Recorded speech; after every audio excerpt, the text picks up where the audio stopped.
مومنو، شیطان کے قدموں پر نہ چلنا، اور جو شخص شیطان کے قدموں پر چلے گا تو شیطان تو بے حیائی کی باتیں اور برے کام ہی بتائے گا۔ اور اگر تم پر اللہ کا فضل اور اس کی مہربانی نہ ہوتی تو ایک شخص بھی تم میں پاک نہ ہو سکتا، مگر اللہ جس کو چاہتا ہے پاک کر دیتا ہے، اور اللہ سننے والا ہے، جاننے والا ہے۔ لوگو، جو چیزیں زمین میں حلال طیب ہیں وہ کھاؤ، اور شیطان کے قدموں پر نہ چلو، وہ تمہارا کھلا دشمن ہے۔ وہ تو تم کو برائی اور بے حیائی ہی کے کام کرنے کو کہتا ہے۔ شیطان تمہیں تنگ دستی کا خوف دلاتا اور بے حیائی کے کام کرنے کو کہتا ہے، اور اللہ تم سے اپنی بخشش اور رحمت کا وعدہ کرتا ہے، اور اللہ کشائش والا ہے، سب کچھ جاننے والا ہے۔ اور وہ کہ جب کوئی کھلا گناہ یا اپنے حق میں کوئی اور برائی کر بیٹھتے ہیں تو اللہ کو یاد کرتے اور اپنے گناہوں کی بخشش مانگتے ہیں، اور اللہ کے سوا گناہ بخش بھی کون سکتا ہے، اور جان بوجھ کر اپنے افعال پر اڑے نہیں رہتے۔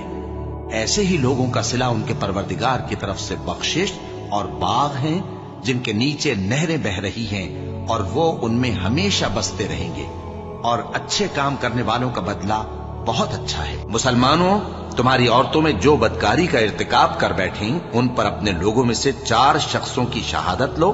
اگر وہ ان کی بدکاری کی گواہی دیں تو ان عورتوں کو گھروں میں بند رکھو یہاں تک کہ موت ان کا کام تمام کر دے، یا اللہ ان کے لیے کوئی اور سبیل پیدا کرے۔ اور جو 2 مرد تم میں سے بدکاری کریں تو ان کو ایذا دو، پھر اگر وہ توبہ کر لیں اور نیکوکار ہو جائیں تو ان کا پیچھا چھوڑ دو۔ بے شک اللہ توبہ قبول کرنے والا ہے، مہربان ہے۔ اللہ انہی لوگوں کی توبہ قبول فرماتا ہے جو نادانی سے بری حرکت کر بیٹھتے ہیں پھر جلد توبہ کر لیتی ہیں۔ بس ایسے لوگوں پر اللہ توجہ کرتا ہے، اور وہ سب کچھ جاننے والا ہے، حکمت والا ہے۔ اور ایسے لوگوں کی توبہ قبول نہیں ہوتی جو ساری عمر برے کام کرتے رہیں، یہاں تک کہ جب ان میں سے کسی کی موت آ موجود ہو تو اس وقت کہنے لگے کہ اب میں توبہ کرتا ہوں۔ اور نہ ان کی توبہ قبول ہوتی ہے جو کفر کی حالت میں مریں۔ ایسے لوگوں کے لیے ہم نے دردناک عذاب تیار کر رکھا ہے۔ مومنو، تم کو جائز نہیں کہ زبردستی عورتوں کے وارث بن جاؤ، اور دیکھنا اس نیت سے کہ جو کچھ تم نے ان کو دیا ہے اس میں سے کچھ لے لو، انہیں گھروں میں مت روک رکھنا۔ ہاں، اگر وہ کھلے طور پر بدکاری کی مرتکب ہوں تو اور بات ہے، اور ان کے ساتھ اچھی طرح سے رہو سہو۔ پھر اگر وہ تم کو ناپسند ہوں تو عجب نہیں کہ تم کسی چیز کو ناپسند کرو، اور اللہ اس میں بہت سی بھلائی پیدا کر دے۔ اور جن عورتوں سے تمہارے باپ دادا نے نکاح کیا ہو ان سے نکاح نہ کرنا، مگر جاہلیت میں جو ہو چکا سو ہو چکا۔ یہ نہایت بے حیائی اور اللہ کی ناخوشی کی بات تھی، اور بہت برا دستور تھا۔ اور بے حیائی کے کام ظاہر ہوں یا پوشیدہ ان کے پاس نہ پھٹکنا۔ اور یہ لوگ جب کوئی بے حیائی کا کام کرتے ہیں تو کہتے ہیں کہ ہم نے اپنے بزرگوں کو اسی طرح کرتے دیکھا ہے، اور اللہ نے بھی ہم کو یہی حکم دیا ہے۔ کہہ دو کہ اللہ بے حیائی کے کام کرنے کا تو حکم نہیں دیتا۔ کیا تم اللہ کی نسبت ایسی بات کہتے ہو جس کا تمہیں علم نہیں؟ کہہ دو کہ میرے پروردگار نے تو بے حیائی کی باتوں کو ظاہر ہو یا پوشیدہ، اور گناہ کو اور ناحق زیادتی کرنے کو حرام کیا ہے، اور اس کو بھی کہ تم کسی کو اللہ کا شریک بناؤ جس کی اس نے کوئی سند نازل نہیں کی، اور اس کو بھی کہ اللہ کے بارے میں ایسی باتیں کہو جن کا تمہیں کچھ علم نہیں۔ اور اسی طرح جب ہم نے لوط کو پیغمبر بنا کر بھیجا تو اس وقت انہوں نے اپنی قوم سے کہا کہ تم ایسی بے حیائی کا کام کیوں کرتے ہو کہ تم سے پہلے اہل عالم میں سے کسی نے اس طرح کا کام نہیں کیا، یعنی خواہش نفسانی پورا کرنے کے لیے عورتوں کو چھوڑ کر مردوں کے پاس آتے ہو۔ حقیقت یہ ہے کہ تم لوگ حد سے نکل جانے والے ہو۔ اور ان لوگوں سے اس کا جواب کچھ نہ بن پڑا، اور بولے تو یہ بولے کہ ان لوگوں یعنی لوط اور اس کے گھر والوں کو اپنے گاؤں سے نکال دو کہ یہ لوگ پاک بننا چاہتے ہیں۔ تو ہم نے ان کو اور ان کے گھر والوں کو بچا لیا، مگر ان کی بیوی نہ بچی کہ وہ پیچھے رہنے والوں میں ہو گئی، اور ہم نے ان پر پتھروں کی بارش برسائی۔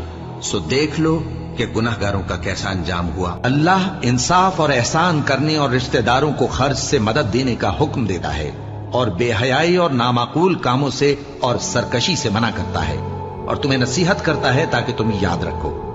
اور جب اللہ سے عہد کرو تو اس کو پورا کرو، اور جب پکی قسمیں کھاؤ تو ان کو مت توڑو، کہ تم اللہ کو اپنا ضامن مقرر کر چکے ہو، اور جو کچھ تم کرتے ہو اللہ اس کو جانتا ہے۔ اور زنا کے پاس بھی نہ جانا کہ وہ بے حیائی ہے اور بری راہ ہے۔ اور لوط کا قصہ یاد کرو جب ان کو ہم نے حکمت و نبوت اور علم بخشا اور اس بستی سے جہاں کے لوگ گندے کام کیا کرتے تھے بچا نکالا۔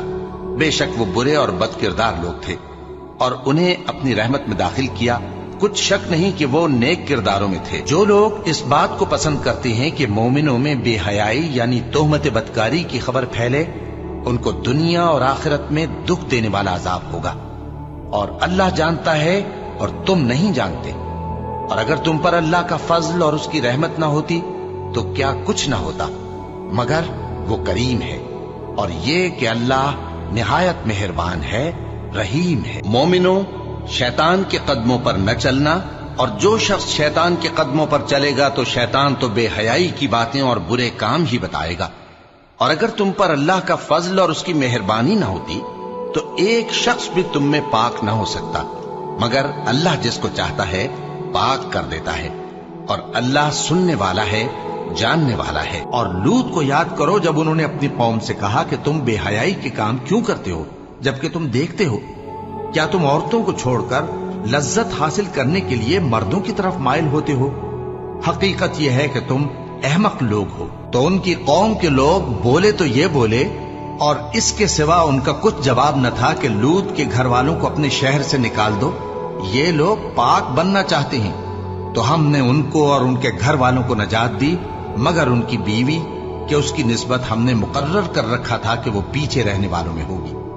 اور ہم نے ان پر مے برسایا، سو جو مے ان لوگوں پر برسا جن کو متنبع کر دیا گیا تھا برا تھا۔ اور لوط کو یاد کرو جب انہوں نے اپنی قوم سے کہا کہ تم عجب بے حیائی کے مرتکب ہوتے ہو، تم سے پہلے اہل عالم میں سے کسی نے ایسا کام نہیں کیا۔ کیا تم مردوں کی طرف مائل ہوتے اور راہزنی کرتے ہو اور اپنی مجلسوں میں ناپسندیدہ کام کرتے ہو؟ تو ان کی قوم کے لوگ جواب میں بولے تو یہ بولے کہ اگر تم سچے ہو تو ہم پر عذاب لے آؤ۔ لوط نے کہا کہ اے میرے پروردگار، ان مفسد لوگوں کے مقابلے میں مجھے نصرت عنایت فرما۔ اور جب ہمارے فرشتے ابراہیم کے پاس خوشی کی خبر لے کر آئے تو کہنے لگے کہ ہم اس بستی کے لوگوں کو ہلاک کر دینے والے ہیں کہ یہاں کے رہنے والے نافرمان ہیں۔ ابراہیم نے کہا کہ اس میں تو لوط بھی ہیں۔ وہ کہنے لگے کہ جو لوگ یہاں رہتے ہیں ہمیں سب معلوم ہے، ہم ان کو اور ان کے گھر والوں کو بچا لیں گے بجز ان کی بیوی کے کہ وہ پیچھے رہنے والوں میں ہوگی۔ اور جب ہمارے فرشتے لوط کے پاس آئے تو وہ ان کی وجہ سے ناخوش اور تنگ دل ہوئے۔ فرشتوں نے کہا کچھ خوف نہ کیجیے اور نہ رنج کیجیے، ہم آپ کو اور آپ کے گھر والوں کو بچا لیں گے، مگر آپ کی بیوی کے پیچھے رہنے والوں میں ہوگی۔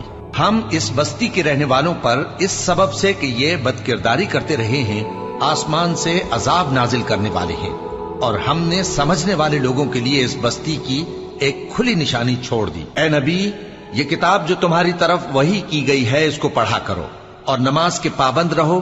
کچھ شک نہیں کہ نماز بے حیائی اور بری باتوں سے روکتی ہے، اور اللہ کا ذکر سب سے بڑا ہے، اور جو کچھ تم کرتے ہو اللہ اسے جانتا ہے۔ لوگوں، جو مال و متاع تم کو دیا گیا ہے وہ دنیا کی زندگی کا ناپائیدار فائدہ ہے، اور جو کچھ اللہ کے ہاں ہے وہ بہتر اور باقی رہنے والا ہے، یعنی ان لوگوں کے لیے جو ایمان لائے اور اپنے پروردگار پر بھروسہ رکھتے ہیں، اور جو بڑے بڑے گناہوں اور بے حیائی کے کاموں سے پرہیز کرتے ہیں، اور جب غصہ آتا ہے تو معاف کر دیتے ہیں، اور جو اپنے پروردگار کا فرمان قبول کرتے ہیں اور نماز پڑھتے ہیں اور اپنے کام آپس کے مشورے سے کرتے ہیں، اور جو مال ہم نے ان کو عطا فرمایا ہے اس میں سے خرچ کرتی ہیں، اور جو ایسے ہیں کہ جب ان پر ظلم و زیادتی ہو تو مناسب طریقے سے بدلہ بھی لیتے ہیں، جو صغیرہ گناہوں کے سوا بڑے بڑے گناہوں اور بے حیائی کی باتوں سے اجتناب کرتے ہیں، بے شک تمہارا پروردگار بڑی بخشش والا ہے،